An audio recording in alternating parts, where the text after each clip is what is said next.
ഈ കാലഘട്ടം നമ്മളോട് ആവശ്യപ്പെടുന്ന ഒരു അനിവാര്യതയാണ് ഇതിൻ്റെ പ്രമേയമായിക്കൊണ്ട് തിരഞ്ഞെടുക്കപ്പെട്ടിട്ടുള്ളത്. അധാർമികതയ്ക്കെതിരെ പെൺകരുത്ത്. സമൂഹത്തിൽ അനുദിനമെന്നോണം നിറഞ്ഞുകൊണ്ടിരിക്കുന്ന അധാർമികതയ്ക്കെതിരെ സ്ത്രീകൾ രംഗത്തിറങ്ങുകയും അവർക്കിടയിലേക്ക് ഇസ്ലാമിക പ്രബോധന ദൗത്യവുമായിക്കൊണ്ട് കടന്നു ചെല്ലുകയും വേണമെന്നുള്ള മഹത്തരമായ ഒരു സന്ദേശമാണ് ഈ ഒരു പ്രമേയം നമുക്ക് പകർന്നു നൽകുന്നത്. പ്രിയപ്പെട്ടവരെ, നമുക്ക് ചുറ്റിലും അധാർമികതകൾ കുമിഞ്ഞുകൂടുമ്പോൾ നമ്മൾ ഭയപ്പാടിലാണ്. ഓരോ ദിനവും കേട്ടുകൊണ്ടിരിക്കുന്ന വാർത്തകളും അനുഭവിച്ചുകൊണ്ടിരിക്കുന്ന അനുഭവങ്ങളും ഈ സമൂഹത്തിന്റെ സ്വൈര്യം നഷ്ടപ്പെടുത്തിക്കൊണ്ട് ഇതൊരു തകർന്നടിഞ്ഞ സമൂഹമാകാൻ പോകുന്നു എന്ന ഭയപ്പാടാണ് നമ്മുടെ ഓരോരുത്തരുടെയും ഉള്ളിലുള്ളത്. എല്ലാ കാലത്തിൽ നിന്നും വ്യത്യസ്തമായിക്കൊണ്ട് പുതിയ കാലത്ത് നാം കാണുന്ന ഒരു കാഴ്ച എന്താണ്? ഈ സമൂഹത്തിൽ നിന്നും വളരെ നല്ല ഒരു ഗുണം അടർത്തി മാറ്റപ്പെടുന്നുണ്ട്. അതെന്താണ്? ലജ്ജ. ലജ്ജയില്ലാത്ത സമൂഹമായിട്ട് ഈ സമൂഹം മാറുന്നുണ്ട്. ലിബറൽവാദികൾ അവര് മനുഷ്യ സ്വാതന്ത്ര്യത്തിന് അവന് തോന്നും പോലെ ജീവിക്കാനുള്ള അവകാശം ലഭിക്കപ്പെടുകയാണ് വേണ്ടത് എന്ന തെറ്റായ ഒരു സന്ദേശം ഈ സമൂഹത്തിലേക്ക് പകർന്നു നൽകുമ്പോൾ എന്തും ചെയ്യാൻ മടിയില്ലാത്തൊരു സമൂഹമായിട്ട് ഈ സമൂഹം മാറുകയാണ്. ഏത് പബ്ലിക് ഇടങ്ങളിൽ വെച്ചും എന്ത് തോന്നിവാസങ്ങളും കാണിക്കാൻ മടിയില്ലാത്തൊരു സമൂഹമായിട്ട് ഈ സമൂഹം മാറുകയാണ്. ബസ് സ്റ്റാൻഡുകളിലോ റെയിൽവേ സ്റ്റേഷനുകളിലോ കൂൾ ബാറുകളിലോ അങ്ങനെയുള്ള ഏത് പൊതു ഇടങ്ങളിൽ ചെന്നാലും നാം കണ്ടുകൊണ്ടിരിക്കുന്ന കാഴ്ച എന്താ?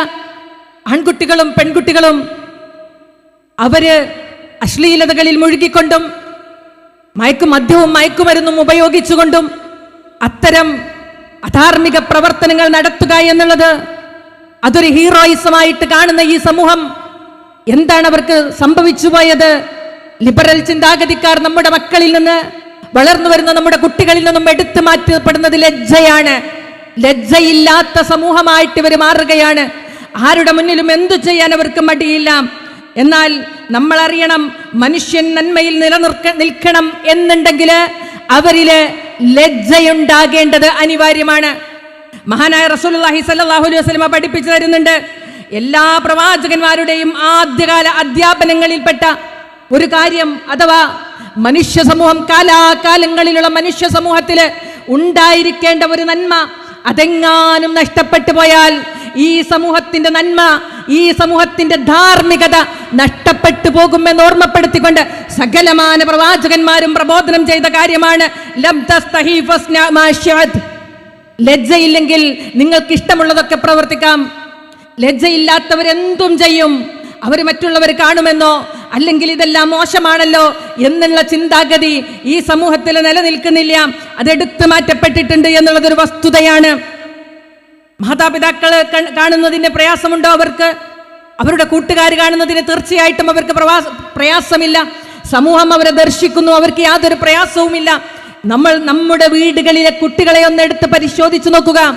ലജ്ജ നഷ്ടപ്പെട്ട സമൂഹമായി അവർ മാറിയിട്ടുണ്ട് എങ്കിൽ ഈ ലജ്ജയെ സംബന്ധിച്ച മഹാനായ റസൂലുള്ളാഹി സ്വല്ലല്ലാഹു അലൈഹി വസല്ലം മറ്റൊരു വചനത്തിൽ പറയുന്നുണ്ട്, ഈമാനും ലജ്ജയും പരസ്പരം ബന്ധിപ്പിക്കപ്പെട്ടതാണ്.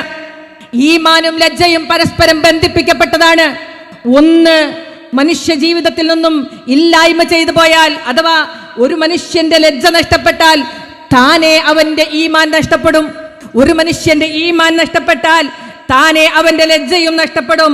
രണ്ടും പരസ്പരം ബന്ധിപ്പിക്കപ്പെട്ടതാണ് എന്ന് മഹാനായ റസൂലുള്ളാഹി സ്വല്ലല്ലാഹു അലൈഹി വസല്ലം പറഞ്ഞു തരുന്നുണ്ട്. എങ്കിൽ പ്രിയപ്പെട്ടവരെ, നമ്മൾ അറിയണം നമ്മുടെ മക്കളെ നേർവഴിയിലേക്ക് നടത്തണമെങ്കിൽ ഇസ്ലാമിന്റെ അധ്യാപനങ്ങൾ അവർക്ക് പകർന്നു നൽകുക തന്നെ വേണം.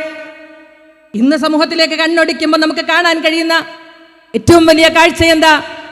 തെറ്റ് ചെയ്യുന്നത് അഭിമാനത്തോടെയാണ് അവർ വിളിച്ചു പറയുന്നത്. ആൺകുട്ടികളുമായിട്ടുള്ള സഹവാസം ഈ രൂപത്തിലൊക്കെയാണ് എന്ന് അവർ പബ്ലിക്കിൽ പോസ്റ്റ് ചെയ്യുകയാണ്. എന്തൊരു തോന്നിവാസമാണോ അവർ പ്രവർത്തിച്ചത്, ഒരു മടിയുമില്ലാതെ, ഒരു കൂസലുമില്ലാതെ സമൂഹത്തിന്റെ മുൻപിൽ വിളിച്ചു പറയുമ്പോൾ അതൊരു ഹീറോയിസമായിട്ട് കാണുകയാണ്. ഇതെന്താ സൂചിപ്പിക്കുന്നതെന്നറിയോ? ഒരാൾക്ക് ഞാൻ ചെയ്തത് തെറ്റല്ല എന്ന് തോന്നുമ്പോൾ ആ മനുഷ്യന് തൗബ ചെയ്യാൻ കഴിയില്ല. ഒരു മനുഷ്യൻ ചെയ്യുന്ന തെറ്റിനെ തെറ്റായി കാണുമ്പോൾ മാത്രമാണ് ആ മനുഷ്യന് തൗബ ചെയ്യാൻ സാധ്യമാകുന്നത്. മഹാനായ റസൂലുള്ളാഹി സ്വല്ലല്ലാഹു അലൈഹി വസല്ലമ പറഞ്ഞിട്ടുണ്ട്, അന്ത്യനാളിന്റെ അടയാളമാണ് തൗബ ഉയർത്തപ്പെടും. മോനെ മോളെ, നീ ചെയ്തത് തെറ്റാണ് കേട്ടോ എന്ന് ഞാനോ നിങ്ങളോ പറഞ്ഞാൽ അവർ അംഗീകരിക്കുന്നില്ല. അങ്ങനെയുള്ള ഒരു സമൂഹം എങ്ങനെയാണ് ചെയ്തു പോയ തെറ്റിൽ അല്ലാഹ് പൊറുക്കണേ എന്ന് ആത്മാർത്ഥമായിട്ട് പറയുക? അവർക്കതിന് സാധ്യമല്ല. തൗബ നഷ്ടപ്പെട്ട സമൂഹം സംസ്കരണം സിദ്ധിക്കുകയില്ല. അവർ ഭാവിയിൽ നന്നാകുമെന്ന് പ്രതീക്ഷിക്കേണ്ടതില്ല. തൗബ ചെയ്യുന്നിടത്താണ് മനുഷ്യന്റെ നന്മ സാധ്യമാകുന്നത്. സംഭവിച്ചു പോയല്ലോ റബ്ബേ, അള്ളാഹുവിന്റെ അടുക്കൽ അതിന്റെ ശിക്ഷയുണ്ടാകുമല്ലോ നാഥ എന്ന മനോവേദനയോടെ പൊറുക്കണേ റബ്ബേ എന്ന് പറയാൻ സാധിക്കുമ്പോഴാണ് ആ സമൂഹത്തില് സംസ്കരണം സാധ്യമാകുന്നത്. അതില്ലാത്തടത്ത് അത് സാധ്യമാകുകയില്ല. നോക്കൂ നിങ്ങള്, നമുക്കറിയാമല്ലോ എന്താണ് മനുഷ്യകുലത്തിന്റെ അവസ്ഥയെന്ന്. നമുക്കറിയാം, മഹാനായ ആദം നബി അലൈഹിസ്സലാം അദ്ദേഹത്തിന്റെ ഭാര്യയും സ്വർഗത്തിൽ വെച്ചിട്ട് അവരോട് പറയപ്പെട്ടു, ലാ തഖറബാ ഹാദിഹി ഷജറ, നിങ്ങൾ ആ കാണുന്ന വൃക്ഷത്തെ സമീപിക്കരുത്. മനുഷ്യനെപ്പോഴും അതാ അരുതെന്ന് പറയുന്നതിലേക്ക് എത്തിപ്പെടാനുള്ള ഒരു ടെൻഡൻസി ഉണ്ട്. അവരതിലേക്ക് എത്തിപ്പെടുന്നു, അവർക്ക് വിലക്കപ്പെട്ടത് അവർ ഭക്ഷിക്കുന്നു. ആ സന്ദർഭത്തില് അവർ സ്വർഗത്തിൽ നിന്നും പുറത്താക്കപ്പെടുന്നു. അങ്ങനെ തെറ്റ് ചെയ്തു പോയ മനുഷ്യര് എന്താണ് ചെയ്യേണ്ടത് എന്ന് ആദം നബി അലൈഹിസ്സലാമിനും ഹവ്വാ ബീവിക്കും അല്ലാഹു പഠിപ്പിച്ചു കൊടുക്കുന്നുണ്ട്. ആ വചനങ്ങൾ സൂറത്തുൽ ബഖറയിൽ അത് പറയുന്നുണ്ട്. എന്നിട്ട് സൂറത്ത് അഅ്റാഫില് ആ വചനങ്ങൾ ഏതെന്ന് അല്ലാഹു പറയുന്നുണ്ട്. അവർ പറഞ്ഞു, റബ്ബനാ, ഞങ്ങളുടെ റബ്ബേ, വലംനാ അൻഫുസനാ, ഞങ്ങൾ ഞങ്ങളോട് തന്നെ അതിക്രമം ചെയ്തു. വഇല്ലം തഅഫുർ ലനാ, നീ ഞങ്ങൾക്ക് പുറത്തു തന്നിട്ടില്ല എങ്കിൽ, വതർഹംനാ, നീ ഞങ്ങളോട് കരുണ കാണിച്ചിട്ടില്ല എങ്കിൽ, ലനകൂനന്ന മിനൽ ഖാസിരീൻ, ഞങ്ങൾ നഷ്ടക്കാരിൽ പെട്ടുപോകും. ഇത് സ്വർഗത്തിൽ നിന്നും പുറത്താക്കപ്പെടുന്ന നമ്മുടെ ഉമ്മക്കും ബാപ്പക്കും അള്ളാഹു പഠിപ്പിച്ചു കൊടുത്ത ആ മഹത്തരമായ തൗബ ഈ സമൂഹത്തിൽ നിലനിൽക്കാത്തിടത്തോളം കാലം ഈ സമൂഹത്തിനൊരു മാറ്റം സാധ്യമാകുകയില്ല. ഇവിടുത്തെ തിന്മകളെ നിർമാർജനം ചെയ്യാൻ നമുക്ക് സാധിക്കുകയില്ല. തിന്മകളെ നിർമാർജനം ചെയ്യണം എന്നുണ്ടെങ്കിൽ തീർച്ചയായിട്ടും അവിടെ തൗബ സാധ്യമാകണം.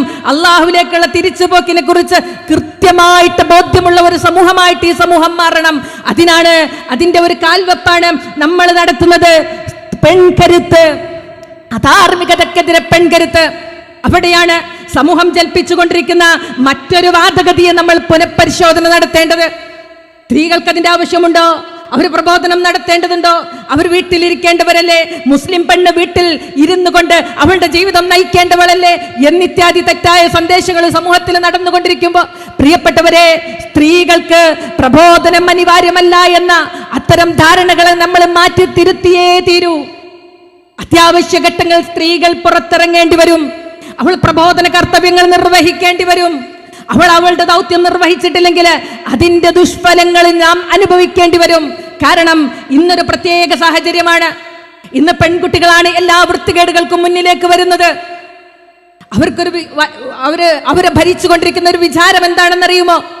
ഞങ്ങൾക്കിനി ആരുടെയും തണൽ ആവശ്യമില്ല, ഞങ്ങൾ ആരും കെയർ ചെയ്യേണ്ടതില്ല, സ്വന്തം ജീവിക്കാൻ കെൽപ്പുള്ളവളാണ് എന്ന ഒരു തോന്നലിൽ അവളതാ ഏത് രൂപത്തിലും ജീവിക്കാൻ തയ്യാറായി ഈ സമൂഹത്തിലൂടെ അധാർമികതയുടെ നടുക്കിലൂടെ അവൾ നടന്നു നീങ്ങുമ്പോൾ അരുതെന്ന് പറയാൻ എല്ലാ ഇസ്ലാമിക ഗുണങ്ങളും മുറുകെ പിടിച്ചുകൊണ്ട്, ഇസ്ലാമിന്റെ അന്തസത്തയെ ഉയർത്തിപ്പിടിച്ചുകൊണ്ട് സമൂഹത്തിലെ പ്രബോധന പ്രവർത്തനവുമായിക്കൊണ്ട് ഇറങ്ങി വരേണ്ടത് നമ്മളാണ്.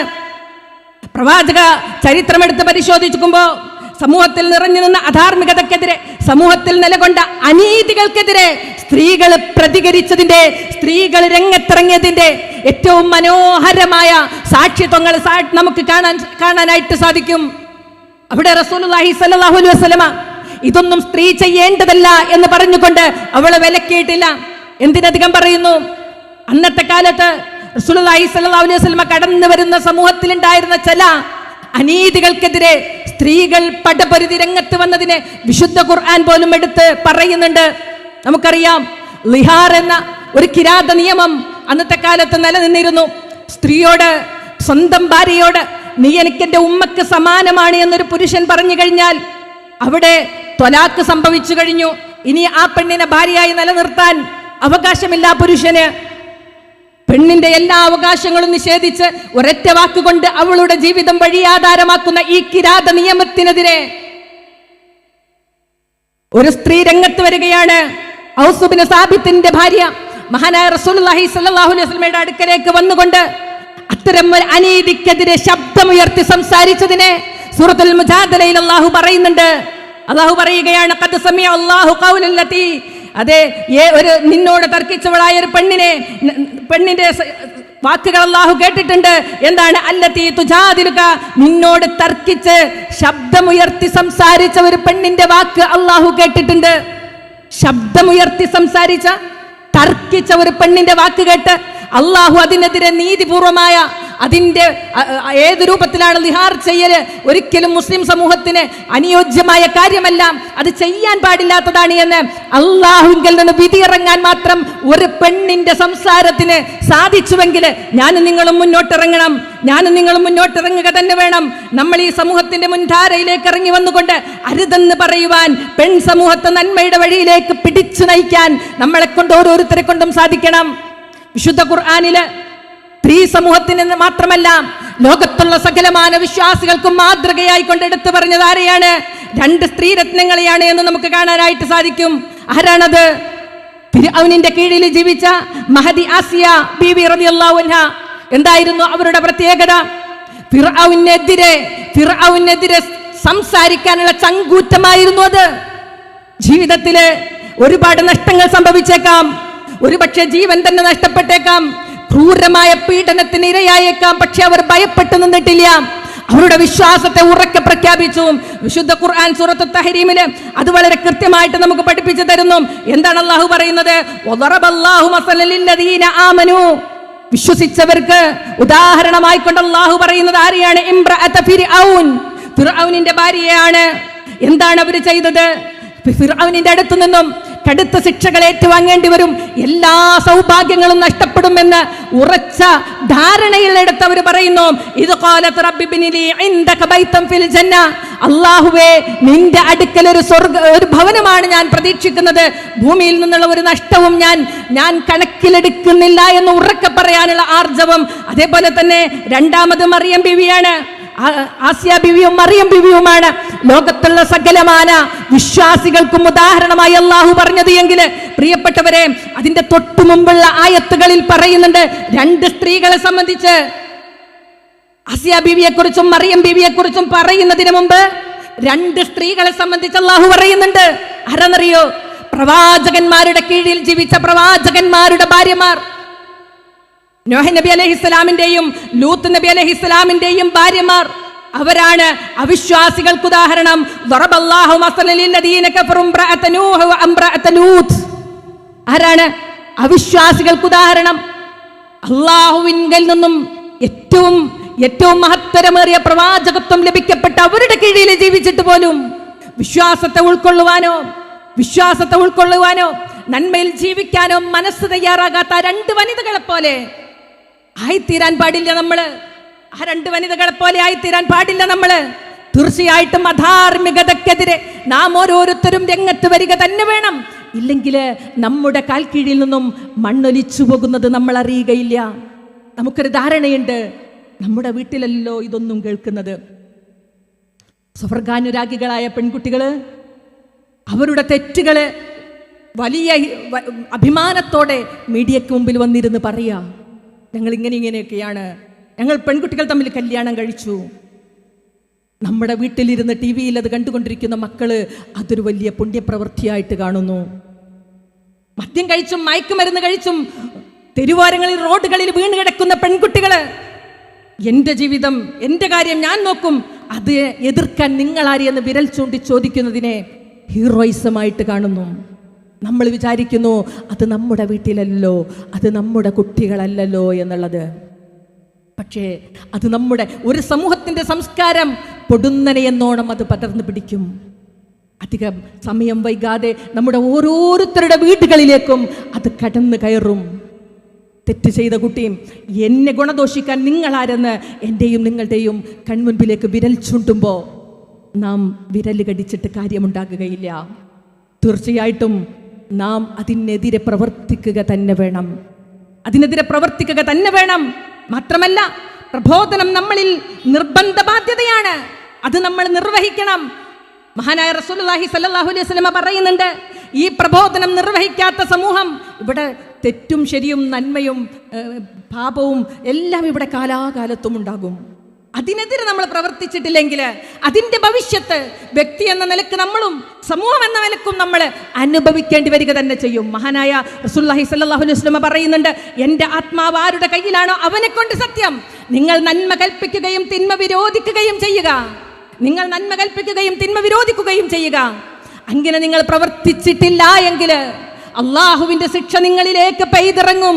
അള്ളാഹുവിന്റെ ശിക്ഷക്ക് കാരണമായി തീരുന്നൊരു കാര്യമാണ് സമൂഹത്തിൽ ഇത്രത്തോളം തിന്മകൾ അധികരിച്ച് നാം നോക്കുന്നിടത്തും കാണുന്നിടത്തും മുഴുവനും വളർന്നു വരുന്ന സമൂഹം വേണ്ടാത്തരങ്ങൾ ചെയ്തു കൂട്ടിക്കൊണ്ടിരിക്കുന്ന, സമൂഹത്തിൽ എല്ലാവരും ദുർവൃത്തികൾ ചെയ്തുകൊണ്ടിരിക്കുന്ന ഈ സമൂഹത്തിൽ അരുതെന്ന് പറയാൻ ഞാനും നിങ്ങളും തയ്യാറായിട്ടില്ല എങ്കിൽ മഹാനായ റസൂലുള്ളാഹി സ്വല്ലല്ലാഹു അലൈഹി വസല്ലം പറയുന്നു, നിങ്ങളിലേക്ക് അള്ളാഹുവിന്റെ ശിക്ഷ പെയ്തിറങ്ങും.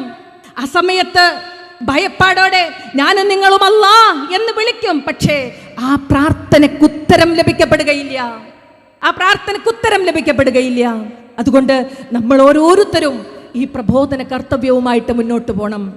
ഒരൊറ്റ കാര്യം കൂടി പറഞ്ഞ് അവസാനിപ്പിക്കുകയാണ്. ഓരോ മാതാക്കളും പറയും, ചില ഉമ്മമാരൊക്കെ പറയും, എങ്ങനെയാണ് എൻ്റെ മക്കളെ ഒന്ന് നന്നാക്കുക? സ്നേഹത്തോടെ പറഞ്ഞാൽ അവർക്ക് യാതൊരു മൈൻഡും ഇല്ല. അരുതുമോളെ എന്ന് പറയുമ്പോൾ അവർ സ്വീകരിക്കുന്നില്ല. അതേപോലെ തന്നെ നമ്മൾ വളരെയധികം ഗൗരവത്തോടെ നീ അങ്ങനെ ചെയ്യരുതെന്ന് പറഞ്ഞാൽ മക്കൾ ഇന്ന് എന്താ ചെയ്യാന്നറിയോ? ഒന്നുകിൽ അവർ റൂമിൽ കയറി വാതിലടക്കും, അവർ ആത്മഹത്യ ചെയ്യുമോ എന്ന് പോലും ഭയപ്പെട്ടുകൊണ്ട് ഓരോ നിമിഷവും മക്കളെ ഓർത്ത് ഭയപ്പെട്ടുകൊണ്ട് ജീവിക്കുന്ന ഈ മക്കളെ എങ്ങനെ നന്നാക്കും എന്നുള്ളതിനെ കുറിച്ച് ചോദിക്കുമ്പോൾ പ്രിയപ്പെട്ടവരെ, അതിനുത്തരം എന്താണെന്നറിയോ? ഏതൊരു സമൂഹത്തിൻ്റെയും സംസ്കാരം അവർ നിരന്തരമായി എന്ത് കേൾക്കുന്നു, എന്തറിയുന്നു എന്നതിനെ സംബന്ധിച്ചുള്ളതാണ്.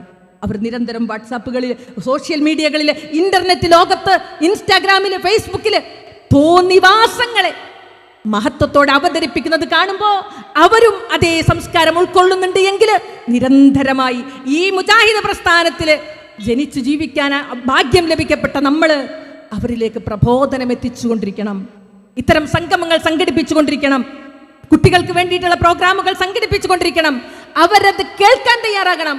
അവർ വീടുകളിൽ നിന്ന് പറഞ്ഞയക്കണം. അവരത് കേൾക്കട്ടെ. ഇല്ലെങ്കിൽ അവർ അധപതിച്ചു പോവുക തന്നെ ചെയ്യും, യാതൊരു സംശയവും വേണ്ട. അതുകൊണ്ട് അത്തരമൊരു അധപതനത്തിലേക്ക് നമ്മുടെ കുടുംബം എത്തുന്നതിന് മുമ്പ്, നമ്മൾ ഓരോരുത്തരും എത്തുന്നതിന് മുമ്പ്, അല്ലാഹ് ഞാൻ എൻ്റെ ദൗത്യം നിർവഹിച്ചിട്ടുണ്ട് എന്ന് പറയുവാനുള്ള ആ ഒരു മനക്കരുത്ത് നമ്മൾ നേടിയെടുക്കണം. എന്നിട്ട് ഇതിനൊരു തുടർച്ചയുണ്ടാകണം. തീർച്ചയായും നമ്മുടെ എല്ലാ യൂണിറ്റുകളിലും സ്റ്റുഡൻസ് വിങ്ങിന് വേണ്ടിയിട്ടൊക്കെ പ്രത്യേകം പ്രോഗ്രാമുകൾ തയ്യാറാക്കണം. അതിലേക്ക് നമ്മുടെ മക്കളെ പറഞ്ഞയക്കണം. MGM സദാ സജീവമായി രംഗത്തിറങ്ങണം. ഇവിടെ ഒന്ന് കൂടിയിരുന്ന് തിരിച്ചു പോകാനുള്ളവരല്ല നമ്മൾ. ഇതിൻ്റെ തുടർ പ്രവർത്തനങ്ങൾ പ്ലാൻ ചെയ്യാനുള്ളവരാണ്. അതിനുവേണ്ടി രംഗത്തിറങ്ങുക. അള്ളാഹു റബ്ബുൽ ഇസ്സത്ത് നമ്മളിൽ നിന്നും സ്വീകരിക്കുക തന്നെ ചെയ്യും. മാത്രമല്ല, ഈ ഒരു കാലഘട്ടത്തിൽ അള്ളാഹുവിൻ്റെ മാർഗത്തിൽ ജിഹാദ് ചെയ്യുകയാണെങ്കിൽ അവരാണ് ഹിദായത്തിൽ ഉറച്ചു നിൽക്കുകയുള്ളൂ. അല്ലെങ്കിൽ ഇന്നോ നാളെയോ നമ്മുടെ പോലും ഈമാൻ നഷ്ടപ്പെട്ട് ഈ ഒരു ദുഷിച്ച സമൂഹത്തിൽ ഒന്നുമല്ലാത്ത മനുഷ്യരായി റബ്ബിന്റെ മുൻപിലേക്ക് വിശ്വാസം പോലും നഷ്ടപ്പെട്ട് കടന്നു പോകേണ്ടി വരുമോ എന്ന് നമ്മൾ ഭയപ്പെടുക. അള്ളാഹു പറയുന്നു, വല്ലദീന ജാഹദൂ ഫീനാ ലനഹദിയന്നഹും സുബുലനാ. ആർ അല്ലാഹുവിന്റെ മാർഗത്തിൽ ജിഹാദ് ചെയ്യുന്നുവോ അവരെ അല്ലാഹു ഹിദായത്തിലേക്ക് ചേർത്ത് നിർത്തും. വ ഇന്നല്ലാഹ ലമഅൽ മുഹ്സിനീൻ. നിശ്ചയമായും ആ ജിഹാദികളുടെ കൂടെയാണ്. ഈ ഒരു പ്രവർത്തനത്തെ ആര് മുന്നിട്ടിറങ്ങുന്നുവോ അവരുടെ കൂടെയാണ് അല്ലാഹു ഉള്ളത്. ആ മുഹ്സിനീങ്ങളുടെ കൂടെയാണ് അല്ലാഹു ഉള്ളത്. അതുകൊണ്ട് ഈ അധാർമികതക്കെതിരെ പെൺകരുത്ത് എന്ന പ്രമേയം ഇത് ഇന്നത്തോടെ തീരേണ്ടതല്ല. ജീവിതത്തിലുടനീളം ആവുന്ന കാലമത്രയും ഞാൻ എൻ്റെ പ്രബോധന പ്രവർത്തനങ്ങളിൽ നിരതയാകുമെന്ന ഒരു പ്രതിജ്ഞയോട് കൂടിയിട്ട് നമുക്കിവിടുന്ന് വേർപിരിയാം. അല്ലാഹു റബ്ബുൽ ഇസ്സത്ത് നമ്മൾ ഇന്ന് ഓരോരുത്തരിൽ നിന്നും സ്വീകരിക്കുമാറാകട്ടെ. ഞാനിന്ന് ഇങ്ങോട്ട് വരാൻ വേണ്ടി ഒരുങ്ങുമ്പോഴാണ് നമ്മുടെ താളൂരുള്ള സീനത്തിന് ഈ സമ്മേളനത്തിൽ പങ്കെടുക്കേണ്ട വ്യക്തിയാണ്. അവരെന്നെ വേദനയോടെ വിളിച്ചു പറഞ്ഞു, ഐഷത്ത, എൻ്റെ ഹസ്ബൻഡിന് സുഖമില്ല, നിങ്ങൾ ദുആ ചെയ്യണമെന്ന് പറഞ്ഞിട്ട് നമ്മൾക്കെല്ലാവർക്കും അവർക്ക് വേണ്ടിയിട്ട് ദുആ ചെയ്യാം. നമ്മുടെ ഓരോരുത്തരുടെയും കാര്യം അങ്ങനെ തന്നെയാണ്. ഇന്ന് നമുക്ക് സാധിക്കുന്നു, നാളെ നമ്മൾ എന്താകുമെന്ന് പറയാൻ കഴിയില്ല. റബ്ബിൻ്റെ മുൻപിൽ ഏറ്റവും നല്ല പ്രവർത്തനങ്ങൾ കാഴ്ചവെച്ച് അവൻ്റെ പ്രതിഫലം മാത്രം പ്രതീക്ഷിച്ച് ജീവിച്ച് അള്ളാഹുവിലേക്ക് ഏറ്റവും സമാധാനമടഞ്ഞൊരു മനസ്സുമായിട്ട് മടങ്ങിപ്പോകുന്നവരുടെ കൂട്ടത്തിൽ അള്ളാഹു നമ്മെ എല്ലാവരെയും ഉൾപ്പെടുത്തി അനുഗ്രഹിക്കുമാറാകട്ടെ. റബ്ബന ആതിനാ ഫിദ്ദുനിയ ഹസന വഫിൽ ആഖിറതി ഹസനതൻ വഖിനാ അദാബന്നാർ. റബ്ബന തഖബ്ബൽ മിന്നാ ഇന്നക അൻത സമീഉൽ അലീം വതുബ് അലൈനാ ഇന്നക അൻത തവ്വാബുർ റഹീം. അൽഹംദുലില്ലാഹി റബ്ബിൽ ആലമീൻ. അസ്സലാമു അലൈക്കും വറഹ്മത്തുള്ളാഹി വബറകാതുഹു.